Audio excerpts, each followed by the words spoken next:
All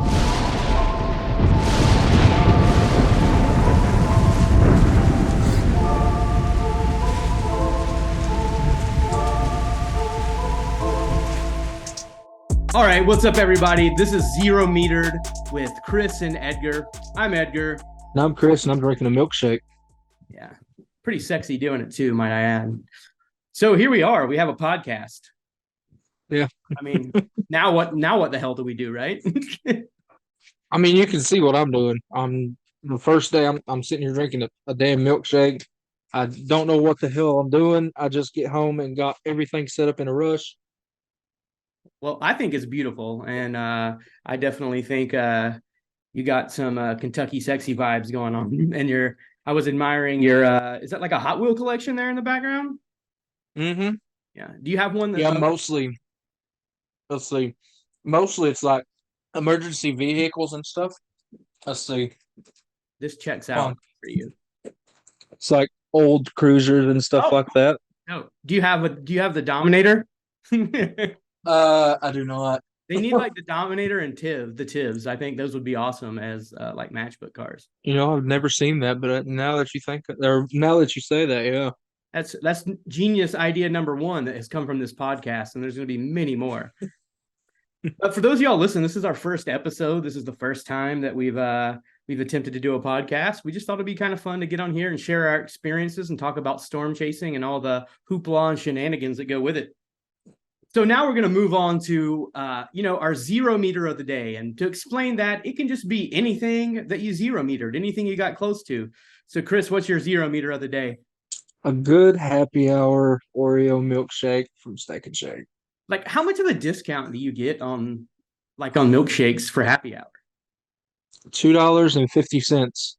Okay, that's not bad. I mean, I think that's about the same price as like some other like Chick-fil-A. Is it as good as like a Dairy Queen milkshake? Believe it or not, I think I've only had theirs once. But I like these because they actually put a true cherry on top and true whipped cream. Yeah. And not to mention, let me see if I can do this without making a mess. Oh, you should make a mess. But their straws, look how big that straw is, dude. Dang. That's not a regular size straw. You can suck down some serious milkshake with that straw. Not going to lie. You get no stoppage in the straw, Yeah. I mean, that's ideally what you're looking for is no stoppage in the straw when you have a milkshake. Because then you don't get to break out the spoon. Does it have like the spoon bottom to it as well? Nope. Straight straw. Because you don't need it, right? I mean, yep. Sweet. Well, today what I'm zero metering, it doesn't always have to be food, but I'm kind of a fat ass and, it's a lot of the time it's going to be food. Today I'm zero metering some Pringles. I don't know if you guys are fans of Pringles, but the sour cream and onion, fantastic. Cheddar cheese. Oh, dude, the orange top, the cheddar ones, right? Yep. Those are pretty amazing. I'm not gonna lie, but I don't know. I have like such a soft spot for Pringles, like especially the sour cream and onion ones. Although what's funny is I like sour cream and onion flavored chips, but I don't like sour cream and onion dip. Is that like I feel like is that like a southern thing? Sour cream and onion. Tell me about so. Because for those of y'all that don't know, now that I have a bunch of Pringles in my mouth, super professional for our first podcast. Chris lives in Kentucky and I live in Oklahoma. So we're kind of far apart. And there's a lot of argument over whether Oklahoma's the South. Just real fast, what's your opinion on that? Is Oklahoma the South? No. I agree. No. I grew up in North Florida, like North Florida, South Georgia border. That's the South. Kentucky, that's the South. You know why it's not the South here? Is because they still serve regular tea. Like you can get sweet tea, but if you ask for tea, it's going to be regular. You ask for grits, you might get some funny looks. I guarantee you don't get funny looks when you ask for grits in Kentucky. Well, it depends. It's like saying here we have biscuits and gravy, but if you go to Florida, you don't find biscuits and gravy. I love biscuits and gravy. Bro, those things sit heavy on your stomach too. Like you eat some biscuits and gravy right before a storm chase. Yeah, you're not going to have to poop that whole chase. It's going to sit in there good. People don't think about that when you chase. Like you can't be eating something that's going to make you poop. You can't be stopping and pooping every 5 minutes. And we've all chased with someone before where that's what they've done. Like you'll be in the middle of a chase and they're like, I really got to use the bathroom. I'm like, right now, we're like, yep. The storm just went tornado warned and now you got to go take a poop. Better be able to poop in the bush. So now we're going to move on to our next segment, which is going to be the weather news story of the week. And so this week, I'm pretty sure that the main weather story was Hurricane Idalia. You and I both were down there chasing that. And our guest that's going to be coming on later, Freddy McKinney, he also was down there chasing that. So let me get your first thoughts. What do you think about Idalia? It was wet and windy. It was. And you just got back home because you were there with the y'all squad, just doing like some disaster relief.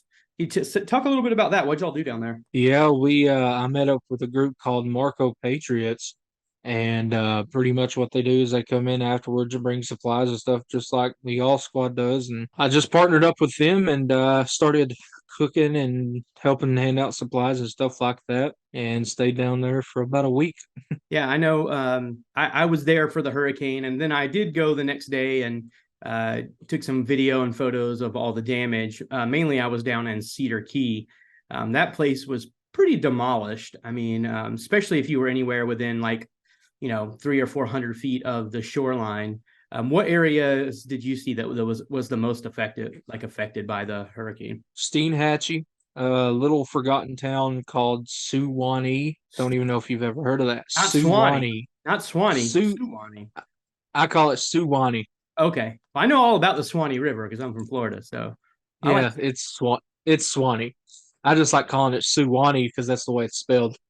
But yeah, we went down to that town. That's not even a recognized town. Really? The post office there still says Old Town, Florida.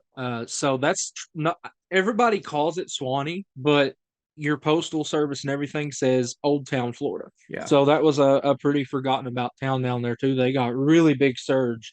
I think that one person said they got like 10 or 12 feet of surge, and that was worse than the storm of the century back in the 90s. So, oh wow! So yeah. For those of y'all that don't know about storm chasing, you never been out on a storm chase.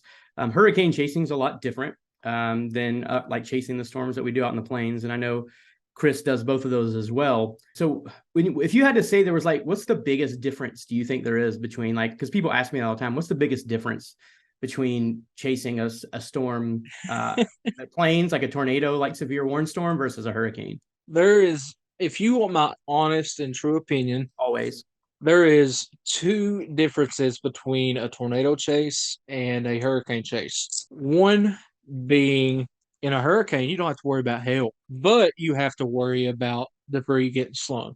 Yeah. Like very quick sheet metal and shit like that. But on the other hand, you have to worry about storm surge. You have to worry about the debris, which, I mean, it could be like that in a tornado chase too. You have to watch falling debris and stuff like that. But I feel like hurricane chasing is just a little bit more laid back. You don't have to really stress as much unless you're right on that coast, as long as you have that go-to place where you're safe, like a bank like we were at, even though it was still falling apart. It was still, you still have that safe place. You have another place to back off to if that plan B fails. But yeah, I just feel like hurricane chasing is just way more laid back.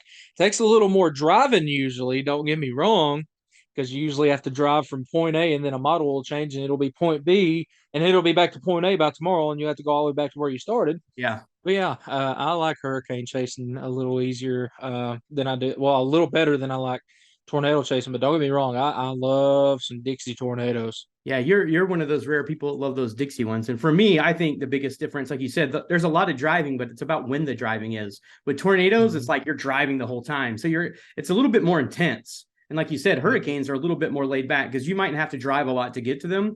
But once the event starts, it's basically like hold on tight and enjoy the ride because, you just get slammed, especially like we did. You get in the path of that eye wall. For people who have never been in that, you've experienced some high winds probably. Most people have out in a thunderstorm. But just imagine the highest winds you've ever felt, and then they just don't stop for hours. That's what I try to tell people. It's a battle of attrition when you're doing hurricane coverage versus tornado coverage. I think I prefer tornadoes more, and I'm like a plains guy. I'm a snob. I like the big tornadoes out in the big open fields. But yeah, I think that to me, that's the biggest difference is just that stress level. Speaking of tornadoes, it was funny enough you said that I am almost 99.9% sure that we got hit by a tornado at the bank we were in during the hurricane. Yeah, no, a lot of people had that opinion, and I went back and looked over some of my footage because I was in that area as well, and it was pretty hard. I'm at the point where I'm not going to say it didn't happen or it did, but there was a time where all of a sudden, there was some sort of mesovortice or something going on there, because that's when a good majority of the damage happened as well, and there was a shift in wind. Yeah. And I know there can be shift in winds during hurricanes, and that doesn't mean that it's technically a tornado, but I know a lot of other chasers that were in that area that are pretty convinced. Yeah, there was well, if it puts it into perspective here, we were under the bank in this way, maybe like lane 2 or the lane 3 from the wall. Sheet metal's been flying everywhere, but this really big gust, the worst gust of all, just comes in. I'm dunking down on under my seat in case a piece of sheet metal just comes flying through the back windshield. And next thing you know, all you hear is the building, the front of the bank collapsing. And then you look over and T-Mobile's windows have been sucked out. That was And wild. the Dollar Tree on the other side, the whole front of it was collapsed. So speaking of I that, think that was a quick spin up, but that's just me. Speaking of that T-Mobile store, because we were both really close to each other throughout the whole chase or the whole hurricane there in Perry, Florida. I'm curious because when I first pulled up, there was like some people going into that Verizon store or T-Mobile, and I asked them, and they said they were looking for a bathroom. But now going back and thinking, were they looting? Like, I think they were looting. More than likely. Like, I was like giving them the benefit of the doubt, but then when I was going back and watching my footage, I was like, wait a second, who's looking for a place to pee right now? And why would you be walking into a broken Verizon store to do that? They were probably trying to score some free phones. Bingo. Dang, man, we should have. I was going to say we should have called the police, but they weren't coming in the middle of a hurricane. I can tell you that. It don't matter. I didn't have service anyway. Oh, that's true. The service was rough. It was pretty crazy.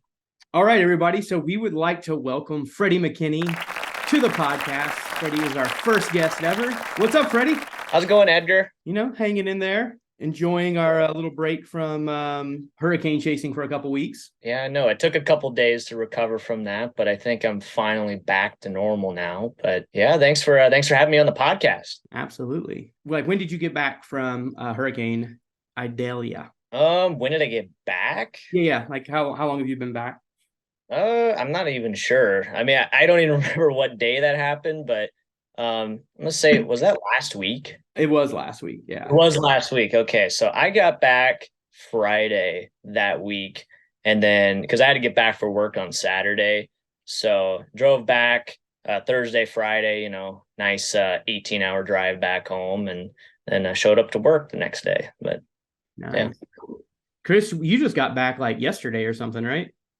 Yeah, day before yesterday. He was down there doing like I guess some disaster relief with the y'all squad, all that. Yeah, I saw that. They're like grilling up some burgers and stuff. I know, right? You kind of made me want to I flew back on Saturday to Oklahoma City. You kind of made me want to go back down there just to eat some of them burgers. Well, I'm pretty sure it wasn't for the storm chasers, but me and Chris are fat kids, so food's like a pretty heavy theme on our podcast. We have strong feelings about food. So first, so I met Freddy a couple years ago. Was it in North Dakota or South Dakota? I can't remember. Yeah, it was North Dakota. It was like the day before. I don't know. It was like a 4-day chase stretch up there. Yeah, and we were just I was at a gas station getting gas, and I mean, for those of y'all that chase or don't chase, you see a lot of chasers when you're out, and I'm pretty friendly, and I think we just said, hey, you were with your dad that day, I believe. Mm-hmm. Who is also, by the way, Freddy's dad's a fantastic storm chaser as well. Yeah, I mean, if it wasn't for my dad, I wouldn't be where I'm at right now. I mean, just the opportunities he's given me over the years. But yeah, that was a fun stretch there. I know, first couple of days were a little bit rough, but it kind of just got better and better. And I'd say the third day we had the Malta, Montana mothership. That was pretty awesome. And then the final day, that fourth day, was just multiple tornado producing supercells on the Montana North Dakota border. That was an awesome stretch. And so speaking of your dad, Like, so I think that's really cool that y'all like sometimes are chasing together, almost like a father-son chasing team. So like, how did your dad get you into storm chasing? I think it was the other way around, but like my dad like was okay with it, you know. So like initially I was just really into weather at an early age, loved weather, wanted to go out and see it. You know, if there's a tornado warning, you know, an hour away, I'm like, Dad, let's get in the car, let's go. You know, so and he said, yeah, you know, most parents would probably be like, no, like that's crazy. That's a tornado. You don't go to a tornado warning. But my dad was just like, yeah, let's go, you know. So that's kind of how we started storm chasing. Like we didn't really know what we were doing. In fact, like we had nothing. Like as soon as we left the house, like we had nothing other than just like, yeah, that was in Nebraska City. And we just drive to Nebraska City and nothing would be there.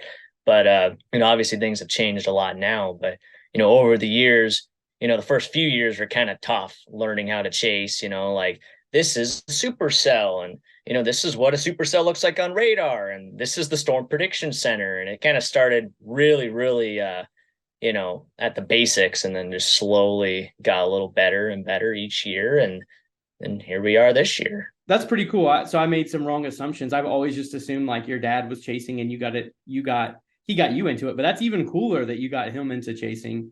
And it was cool that, how old were you when he like first was like, yeah, let's get in the car and go? I don't remember the exact year, but I say I was probably about 8 years old, 7, 8 years old. So yeah. Yeah, no, I was pretty little back then, but you know, we chased a couple times in Nebraska and then we actually moved out to Virginia for a couple years and there's not a lot of storms to chase in Virginia. I remember we did once go out to go look at a flood, but that was the full extent of our chasing in Virginia. And then when we moved back to Nebraska, that's when we were able to really, you know, slowly start chasing more and more and more and eventually, you know, kind of turned into this, what we have now. That's crazy. I'm learning so much. It makes sense. For those of y'all don't know, Freddie is a fantastic storm chaser. Your video footage over the past 2 years, holy crap, dude. You've definitely been killing it. But now it makes so much more sense because you've been into this since you were like 8 years old, essentially. That's wild. Chris, how old were you when you got into it? I was watching the Weather Channel in diapers. Oh, wow. I started chasing as soon as I got my license. When I turned 16, I was out. So how long has that been now? 7 years, 8 years. Dang, you're young. I felt like old man, but I didn't start chasing until I was 32. I'm 43 now. Wow.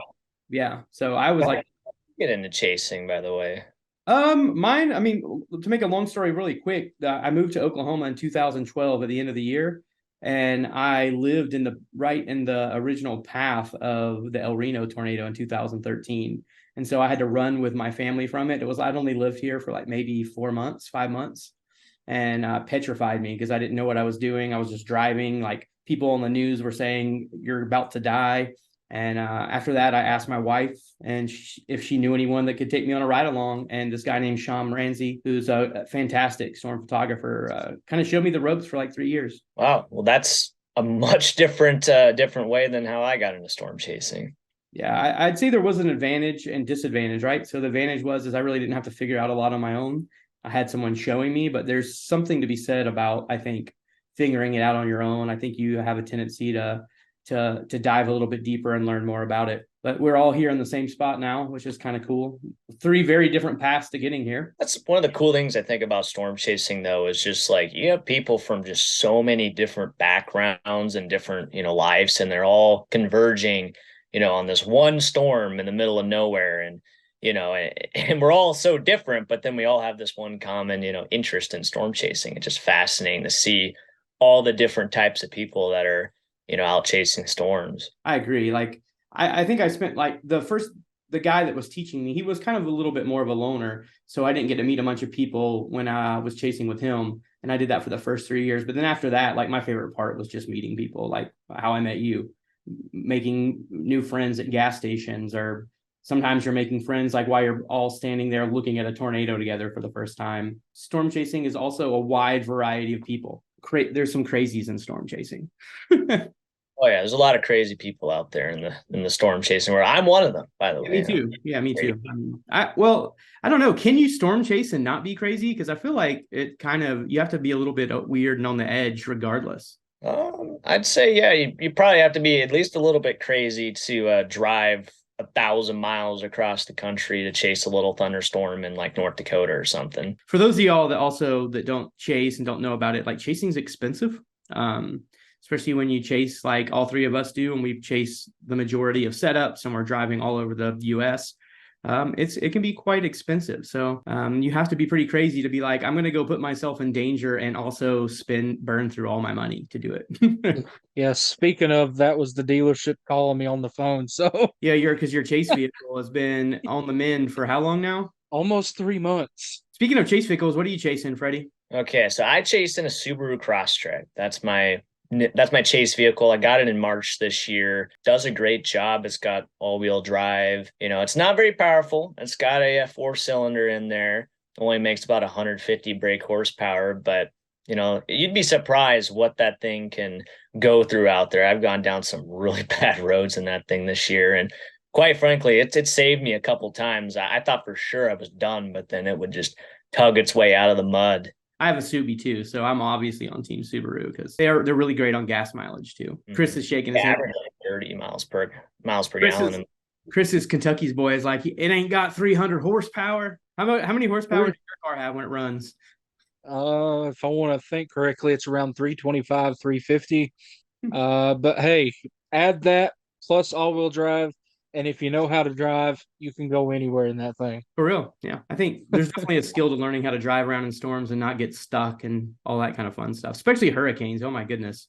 So Freddie, this was your first hurricane this year. So so just tell us quickly, like we talked earlier in the episode about like some of the differences. So what was your first impressions of hurricane coverage? Well, I think my first impression was, what am I doing? Like, I just didn't. It's weird because like going from chasing tornadoes and storms, regular storm chasing, I guess, like I'm pretty comfortable with that. I've done that for years. I feel like I know what I'm doing. But when I was down there on the hurricane, I was like, what am I doing? Like, where do I need to be? Like, should I be doing something? I found myself having to, call friends and, seeking out different people's advice, including yours. Your advice was very helpful in the hurricane chase. But, I'd say my impression of it was it's a lot different than chasing a tornado or chasing a supercell, because the longevity of it's a much larger event. It takes a long time. You have to prepare for it. You have to set up. Then once you get into position, you know what's coming. There's a hurricane out there, as opposed to like a tornado. You don't know if there's going to be a tornado until there's a tornado on the ground, and that only lasts like 10 seconds half the time. But a hurricane's on, that thing forms, days before it reaches your area. You know what's coming. It's probably not going to weaken, and it's just a much different experience overall. I agree. That's kind of what me and Chris thought about it as well. It's a very different process. A lot more sitting and waiting once you get in position. It's like, I feel like when we're chasing tornadoes, you're just in your car driving a lot. That's when I think of chasing tornadoes, I just think of being in the car. Because rarely do you do get to sometimes, but it's rare to get to stop and actually get out and just appreciate a tornado. Those ones are awesome when they get to happen, but that's not always the case. It's less of like storm chasing and almost more of just like you get down there and you're just trying to like survive. You're almost a storm spotter, right?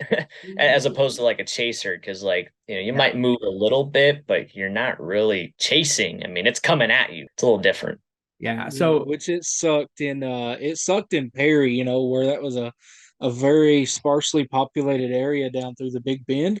You didn't have a lot of places to truly go, as in the way of like parking structures or banks or anything like that. We found the only like really true dirty bank in the town of Perry to set up at. And even then, the bank was falling apart. So, you have to take that into account too. Like if it's a hurricane going for Texas, or if it's a hurricane going for Louisiana, Florida, South Carolina, it all depends on the place that hurricane is going to make landfall, because this was the first major hurricane to hit the Big Bend in 127 years. So you truly didn't know what you were putting yourself up against. You didn't know how the infrastructure was going to hold up. You were pretty much putting yourself as a part of history, trying to figure out, hey, what is this going to do? Like, what are the impacts going to be just in this one area? Because nobody knew what it was going to do. So it was pretty much you against the world at that point. Yeah, that was a little bit daunting, as it's my first hurricane chase, and just not only am I not familiar with chasing in this area, but really hardly anybody's familiar with chasing a hurricane in this area. So it was a lot of like trying to be a little more cautious than I normally would, maybe, or not necessarily more cautious, but since I didn't know what I was doing, I had to be a little less, aggressive of what I was doing, and having to think things through a little more than normal. Cause, like you said, like, these structures, like, is this structure going to hold? Like, where do I go if this thing legitimately strengthens? And, if there was a brief period of time, I thought maybe this thing was really going to intensify into like, close to a Cat 5 or something. It had that like pinhole eye, and I thought, wow, like this could be the real deal. Thankfully, it wasn't, but that was definitely a little scary looking at that and thinking like, man, like this building in front of me, I doubt that's going to survive. And this building here, I doubt that's going to survive. And, had to scout out a couple locations I thought that were like relatively safe to ride the thing out. Yeah, it definitely was different this year. And it does feel like survival, and like you're like in survival mode Minecraft or something. Like you're literally just like we always try to compare the tornado chases and the hurricane chases, but not always. Like they're just honestly so different. Like it's just like it's night and day, but equally as interesting, and you can still get all kinds of cool data and do all kinds of other fun stuff while you're out chasing hurricanes. But tornadoes are where my heart is. And speaking of that, you killed it this year, Freddie, chasing a bunch of tornadoes. So I think a lot of people would just like to know, like, what has there been any like holy shit moments and tornado chasing, like where you were like you were too close, or you had like close calls? Like what was your just like I don't want to say your scariest moment, but just like your whole like holy shit? I'd say the scariest moment this year, as far as like storm chasing wise, was probably Perryton, Texas, June. I believe that was June 15th. But there was a tornado that rapidly developed to the northwest of Perryton, and we were actually in town when the tornado was touching down. We didn't even know it was on the ground because it just rapidly wrapped up and intensified. So we were repositioning, and the last time we saw, there wasn't even really a funnel. It was just kind of like a rotating, little area of rotation. And there wasn't even like a well-defined wall cloud at the time. And then I'm going to say 2 minutes later, we reposition east and we're in Perryton, and we take a look, we turn around to take a look, and there's a giant cone funnel coming down. And it's pretty close to us, and there's not a lot of time to figure out where we're going to go. And at the moment, we didn't realize it was actually moving like southeast at the time. We thought, it's probably moving east or northeast. So we kind of sat there and we're wondering if, how are we going to get closer to this thing? Because I like to get close to tornadoes. That's how I like to chase them. I like to get close to them, up close and personal. But all of a sudden, we realized like, oh shoot, this thing is actually coming at us. And in that moment, I was a little bit scared, and I was like, you know what, we got to get out of here. We got to get back south and get out of its path. So, my dad, who was driving the car, telling my dad, we got to go. We got to get out of here. We're not in a good spot. So we flipped around, went south, maybe a 1/10 of a mile. And then my dad was, and I was telling my dad, we need to go. And my dad's like, well, I want to see it, So my dad just turns the car real quick to get a look at the tornado. And there it is. It's right there, less than a 1/4 mile in front of us. And there's power flashes and debris flying around because it's now entering the town there at that point.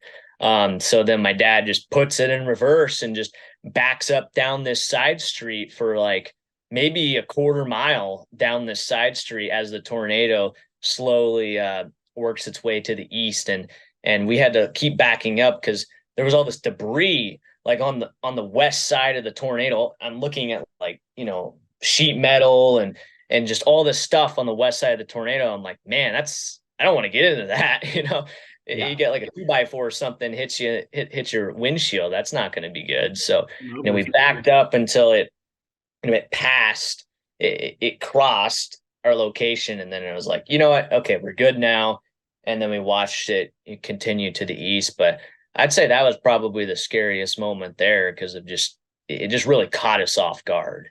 And then whenever you started to head south, you said you were heading south. If I remember correctly, when you all started to head south, didn't you all see a satellite tornado form in front of you, right in front of an open field south of town too? Or okay, so that was, interestingly enough, that it wasn't a satellite, but as that tornado went to the east, it just disappeared into the rain and hail, and there was like baseball sized hail falling at the time.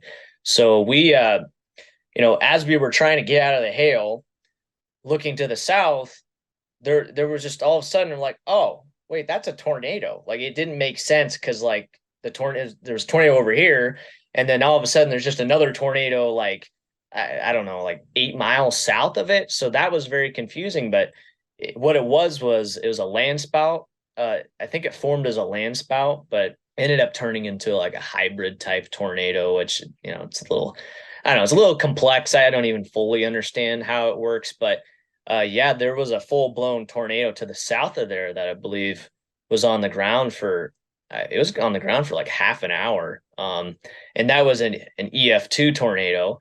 And then there was another tornado, another hybrid land spout tornado that developed just behind that one. So then there was a brief moment where we had 2 tornadoes on the ground south of Perryton, and then we still had the other tornado on the ground east of Perryton. So there was 3 tornadoes on the ground, like all in that little area of like Perryton at the same time. It was pretty crazy. I was gonna say, if you haven't seen Freddy's footage of that, you should definitely go check out his YouTube channel and look at the footage from that chase. What's your YouTube channel, Freddy? It's just my name. It's just Freddy McKinney. But that video in particular, the Perryton, Texas video, I actually haven't posted the full chase. So I don't have any of the second or third tornado. I just have like a brief kind of clip of that main Perryton tornado. But you and your dad, right? Yeah, that video footage was wild just because you were telling your dad just to go. I remember like you could hear the seriousness in your voice when you were like, no, Dad, we gotta go. I don't normally get that way too. I'm normally like I get close to tornadoes. I like to get up close and personal. I'm not normally scared, but there was a couple times there that I legitimately was like, geez, like we got to get out of here. Like we're not in a good spot. So there's a little bit of fear in there, but rightfully so, because the tornado, it's a EF3 tornado. It's coming towards us. I mean, you got to get out of there. And there's a big difference between being close to a tornado in the middle of an open field and one in a town that's throwing debris. To me, that's always way more scary. Yeah. Going back to that, like what was going through your mind? You see these 3 different tornadoes. Like what was going through your mind, like escape route wise? Like, did you already have this planned out? Or like what was going through your mind then? Because I know that was very, very, very sparsely roads. There wasn't a lot of roads there. So yeah, so I'll say like initially there didn't really have much of a plan in place. Like I knew the roads. I knew like that main highway that went south of Perryton. You have that east-west highway that goes through Perryton. So I knew where those were, but I think it's it just really caught me off guard because I didn't even think there'd be like a funnel cloud, but let alone a tornado was it. Because at the time it happened so quickly. It went from like, oh, we got a little bit of rotation here, like not even really enough, I would say, to like, report like a funnel or something. And then it went from that to, 2 minutes later, we have a full blown tornado on the ground. So everything happened extremely quickly. And I didn't really know where the roads were. Like I had an idea of like, okay, if all else fails, we can either go west down this highway and we'll get out of the path, or I didn't know about the south option, but that's kind of where my dad went. So that's just where we went. But it ended up working out okay because thankfully the tornado was moving east and not like due south. If it was moving due south, then it would have been a little trickier trying to get out of the path of it, but it moved more east. But back to your point of just how sparsely populated that area was, I think the other bizarre thing to me was just, why did this tornado, you have this one powerful tornado, like you have this whole Texas panhandle, right? Wide open. You get this one powerful tornado and it just happens to hit the one town in that area and it goes straight through town. I was very like, just confused as like, why did that happen? Like it could have gone a mile north, it could have gone a mile west, it could have gone anywhere but through the town, but it went straight through the town. And unfortunately it was very devastating for the Perryton area. That's heart sinking. Like a lot of people that watch Storm Chasers and they see us get excited when we see tornadoes. I personally don't know any storm chasers that don't get that pit in your stomach when you realize that a tornado that you're chasing is heading towards a town. I know a lot of people think that we're just, glorified like destruction junkies. And I'll be honest, that's not the case. Not the people I surround myself with. And I know both of you, and that's not the case for either one of you as well. But that sat like the second you realize that a tornado is going into town, especially like that when there's nothing else around it and it just happens to go. I mean, it's just like the worst feeling in the world because it's about to change some people's lives forever. Going back May, April, March. So like going back 3 months, like 3 months ago, I was chasing the Rolling Fork tornado. So it was a little bit like deja vu. I was like, man, like I've never seen a tornado hit a town before. And here I am this year. It's happened to me twice. And obviously it wasn't as bad as Rolling Fork, but it was a little bit of like, man, like why are tornadoes just suddenly hitting towns this year? I was going to go back to that, and I know you was pointing it out about Perryton being like the most scariest situation that you've been in. And if you ask me personally, I don't know how far away. I think you were pretty close to the Rolling Fork tornado too, Freddie. But me personally, I think the Rolling Fork tornado may have had mine beat out of the whole year. We may have been, if any, a quarter of a mile south of town, and you just heard the roar of everything getting tore up, just the motion of the tornado. You just see nothing but power flashes and cars, multiple chasers going into town, but you're right beside that tornado. You hear the pressure drop, your ears are popping. I mean, that would be my the scariest situation of this year would have been Rolling Fork, especially being one of the first ones into town. As soon as it hits, you can't really go anywhere because all the power lines down. You can't do like true search and rescue if you do that. I don't know if you do that or not. Like just like trying to help people out. If somebody's stuck under rubble, you help get them out. You couldn't truly do a lot of that in Rolling Fork because of all the active lines down, still arcing, or there's so many people there that you really don't know what to do. But Rolling Fork would have been my true oh shit moment if there was any this year. Mm-hmm. Yeah, and Rolling Fork is what 40 or so miles north of the Vicksburg. Vicksburg, yeah, 30 or 40 miles north of Vicksburg. So I mean, you go up there, you have Vicksburg, you have Rolling Fork, then you have Yazoo City over here. And to think we were just sitting in this open field south of town, just sitting here. I'm like, I got a feeling about this storm. It's going to cross the river. The rivers do something to a storm. It's crazy. I always go east of the river, or south of the river, whatever way the storm's moving. I'll go near the river. The rivers always enhance a storm, if you ask me. I don't know what it is, but they do. Yeah, and go over there. We're sitting just south of Rolling Fork, and you just see the lightning pick up. Boom, boom, rapidly intensifying lightning galore. It's like a strobe light in front of you out in the distance.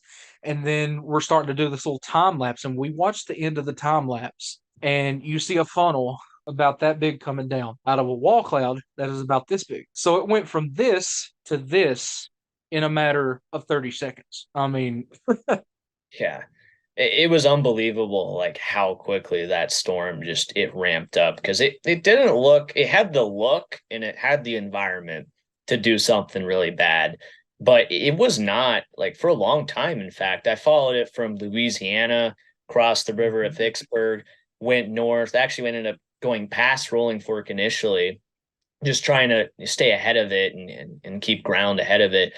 All of a sudden, like you said, like it hit that river, it got into that river valley and it just started ramping up. That lightning was just, crazy. That lightning, it was like strobe light just going off out there. And we ended up for a little bit we stopped northeast of Rolling Fork and just tried to figure out, okay, what is this storm doing? It's clearly ramping up. It's clearly getting going. And then we noticed that couplet getting, each scan getting significantly stronger. So we decided to turn around, drove back through Rolling Fork. And as we were entering Rolling Fork, got a couple radar scans that were just that telltale sign of like, this thing is going to put down a big tornado. And I just had that gut wrenching feeling. Seeing that and being in the town, I came to that realization, like, man, this thing's coming straight for this town. And then once we got south of town, we found a clearing that opened up, like you were talking about. It was almost like the plains down there, just wide open area. And we pulled off the road. I got out of the car, and then all of a sudden, lightning flash. There's a wedge. So we didn't see the beginning of it, but like you were talking about that wedge. I mean, it was just a clear right edge, left edge. I mean, that was the clearest definition of a wedge tornado, especially at nighttime. I've never seen a nighttime tornado like that. Yeah, we were further behind, me and Nate. And all I can remember of that day is we pulling into town right after it happened and like getting out of the car. And for people that haven't been there, like all of your senses, like the way it smells, the sounds that you're hearing right after a big devastating tornado goes, and the sights that you're seeing. I mean, it's nothing short of a horror movie. Like all of us chasers, I know everyone I know, if you can do search and rescue and you have that capability, we all go out there and do it. But man, just like, it was like this eerie silence with like, you could just hear electrical sparks and like gas hissing and hear people calling out in the distance. It's wild. No light at all. It was. Mm-hmm.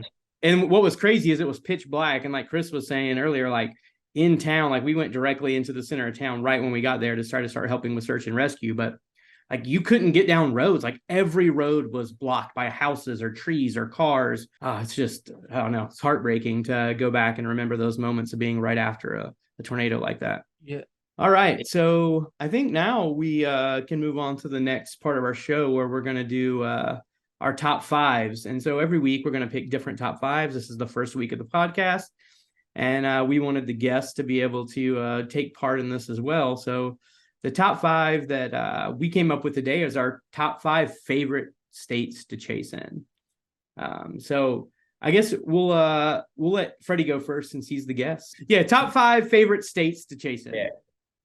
All right. So, there's a lot of factors I think that you can put into it. And, depending on how you, which factors you go with, you could probably come up with different states. But, for me personally, I'd say, the state that I probably had the most success in and also just happens to be just a good state to chase in is actually kind of controversial. It would probably be Iowa for me. I've seen a lot of tornadoes in Iowa, and they have a lot of good roads in Iowa, good gridded road network pretty much throughout Iowa. There's a couple bad spots, but every state has. Is that your number one? Yeah, that'd be my number. Oh, cool. Number one. Yeah, probably number one be Iowa. I don't know. Maybe I should have gone the other way, like 5, 4, 3, 2. I like it this way too. We'll do it this way. But yeah, and you also got good internet there as well. There's just a couple really good things about Iowa. And of course, seeing tornadoes there. So that obviously bumps up the list. I'd say number 2 would probably be Kansas for me. Road network internet might not be quite as good as Iowa, but Kansas has provided some pretty incredible tornadoes over the years for me. And I saw Dodge City, Kansas there, which, I mean, that all by itself was pretty phenomenal. But, the Dodge City tornadoes, and then also had a pretty big tornado up there by Tescott and Culver, Kansas, May 1st, 2018. That was a pretty phenomenal. It was wild. Yeah, that tornado was pretty crazy. But I'd probably put Kansas as a number 2. Number 3, I'd come back to my home state of Nebraska. I'd like to put it number 1, just because it's my home state. But being realistic, I'll put it at number 3, just because it hasn't been the most successful for me. Like, I live here, but I've seen more tornadoes in Iowa than I have Nebraska. So I haven't seen a whole lot in Nebraska over the years. This year was probably one of my better years, actually, in this state. I mean, got the Spalding tornado and the Scottsbluff tornadoes out west. So this year was actually a pretty good year. Number 4, I would probably go with Colorado, because I've seen some pretty awesome stuff in Colorado, especially this year. This year's been and once again, this year's been a great year, but Colorado was really good to me. I got the Akron tornado earlier this year, which was pretty nice. But then later on, the Yuma, Colorado tornadoes, that was pretty incredible. Saw like 6 tornadoes that day, including that one EF3 that did like 5 loops or something. It's pretty crazy. That one was a good one. But Colorado, I think another thing I like about Colorado is just how sparsely populated it is. There's just not much out there in Colorado. There's not a lot of towns. You got these wide open, pancake flat areas. It's a good place to chase, I would say, away from population.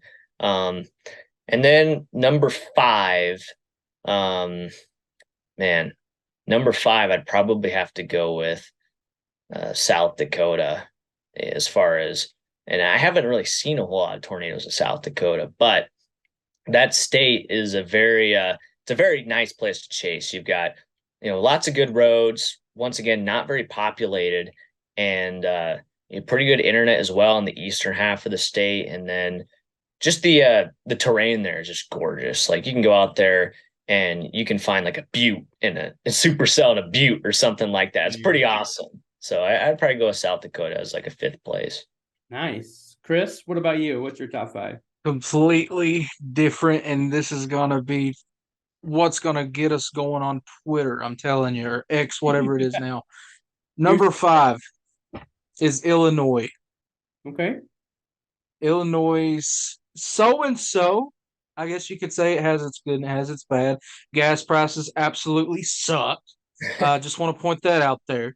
But yeah, we go back to the Table Grove. A storm come out of Iowa, actually, and came over, took a hard right turn towards Table Grove.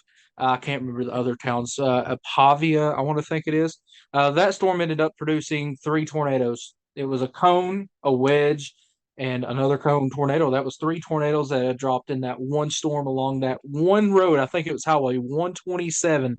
That was also the day that I absolutely demolished my windshield in grapefruit-sized hail, but that's another story to tell down the road. But number 4, and this is the one that everybody is going to absolutely go apeshit over, Mississippi. Wow. May not be the best visually, but you have some of the best tornadoes in Dixie compared to the plains. I like a good challenge. Where I'm from, I grew up in mountains. I'm used to them. I'm used to driving in the mountains. I'm used to navigating through the mountains. Number 4's got to be Mississippi for me. They have good tornadoes. I mean, that's not a good thing to say, but they have good tornadoes. And usually everybody says, oh, a 10 hatch in Dixie, it always busts. No, my best tornadoes in the South have came from a 5% or a 10 hatch. And, there's a lot of, it's not really heavily populated in the South. You have these towns here, you'll have a town here that have a little heavier population, but I like it there. Just, it makes it feel like it's a little easier for me, especially where I grew up with it, and gas is cheaper. To hell with Illinois. But anyway, what number was I on? Number 3. Probably Kansas. Flat, sunflowers, beautiful. I just love it in general. I'm going to push that another way. So number 2, I'm going to go with Texas. For the one reason being, I absolutely love the hell out of Texas speed limits. That's just me. I'm sorry. 5 miles per hour on a back dirt road. Yep. Damn right. You never get lost going to a storm in Texas unless you're up in the panhandle. You have perfect roads. They may not be the best of service, but dude, you have 70, 75-mile-an-hour speed limits everywhere you go. You have gorgeous tornadoes that are in the middle of fields. And man, I'm going back to the gas price ordeal. Gas prices. You're in Texas. There you go. But yeah, number one, Colorado. I love Colorado. I had I think it was Akron tornado like you had, Freddie, back a couple of months ago. Started as dual land spouts just south of town. Yeah. On the eastern side. And we were all stuck at this one fucking construction red light just south of town. And we all turn around and take this dirt road all around, and we make it back up there, and we're going back through it, and everybody's getting this gorgeous shot of this tornado in Akron, but we get the two land spouts, and then I can see the Akron tornado in the distance. So we stop in Akron, and then there's another storm that does it back to the south, back down towards the interstate, a little bit further to the east. I'd actually have to get on my list and look, but Colorado, absolutely breathtaking views, let alone. But storms up there are just gorgeous. Well, for me, I'll start with 5.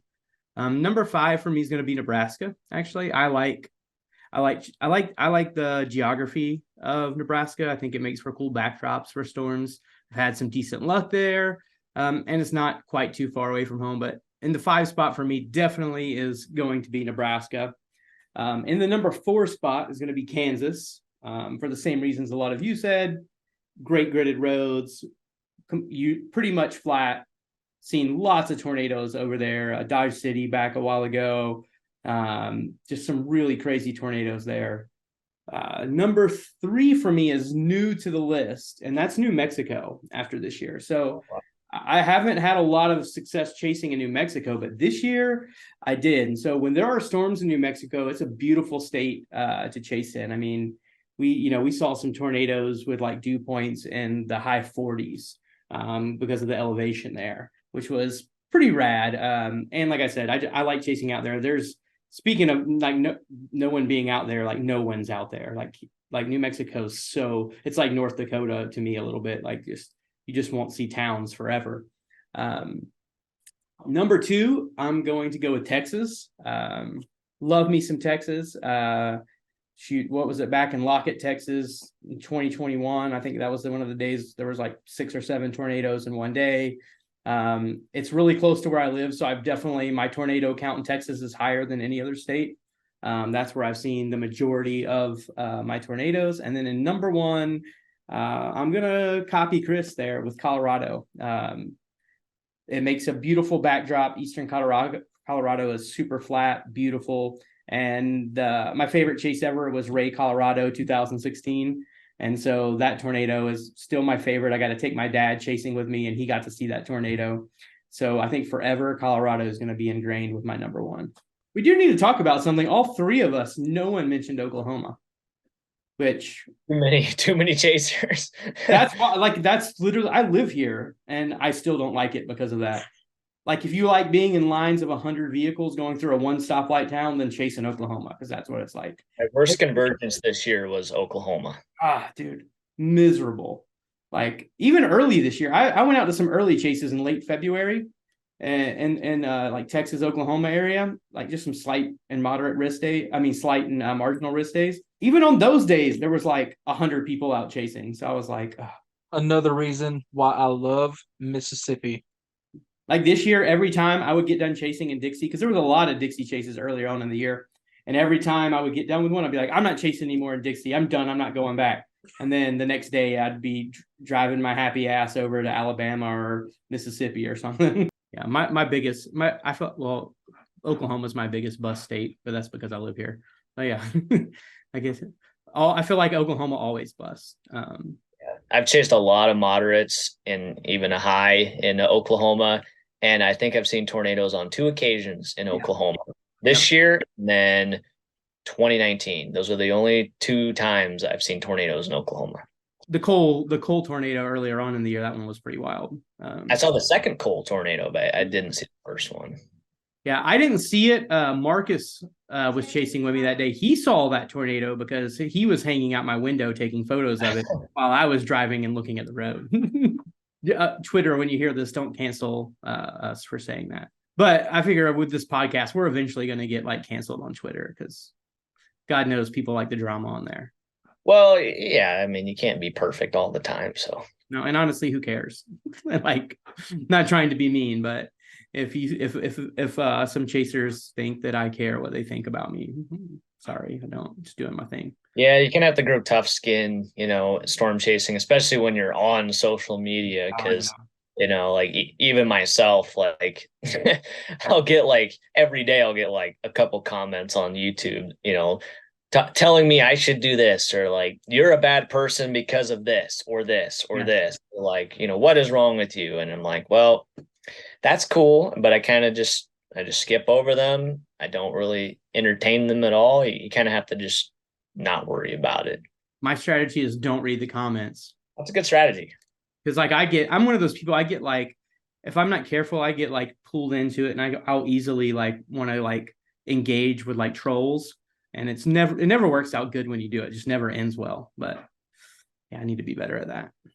Yeah, lately I haven't really been reading my comments, but also I have a few moderators as well. They'll go through and that's been really nice to have those moderators removing those comments. I don't see as many as I used to, but every once in a while I'll get on the YouTube and then boom, there's a comment from, Sarah from New Mexico telling me why I should I don't know, I'm just the worst human being ever and should be thrown in jail or something. Like, what? People are pretty extreme. Yeah, I know. All right. Well, Freddie, thanks for being on the podcast. Thanks for being the inaugural guest, which is kind of cool. Yeah, honored. Hopefully we do more than just this one episode, but either way, you're slated in Zero Metered with Chris and Edgar podcast world. So appreciate you coming on again. Once again, tell everyone your socials, where they can find all your information at. Yeah, my primary location would be probably YouTube, Freddy McKinney on YouTube, and then I am also on Twitter, Freddy McKinney on Twitter. So those are my two big locations. Makes it easy. All right. Well, thank you, Freddie. Awesome. Yeah, thank you. All right. So we really want to thank Freddy McKinney for coming on and giving us that awesome interview. Freddie's such a great guy. Was super happy to have him on. But now we're going to go to the final segment of the podcast, which is Who's in the Notch? And by that, we're going to see who's the storm chaser of the week since our last podcast, which chaser's just really been killing it. Me and Chris talked, and there's a few people. Chris, let's go. Let's start off with the honorable mention. Tell me about who you had in mind for that. I saw a guy on Twitter. I'd followed him for a while. His name is Aaron J. Jack. He had put a video up on Twitter of him driving through the eye of Hurricane Idalia, and he's just driving along.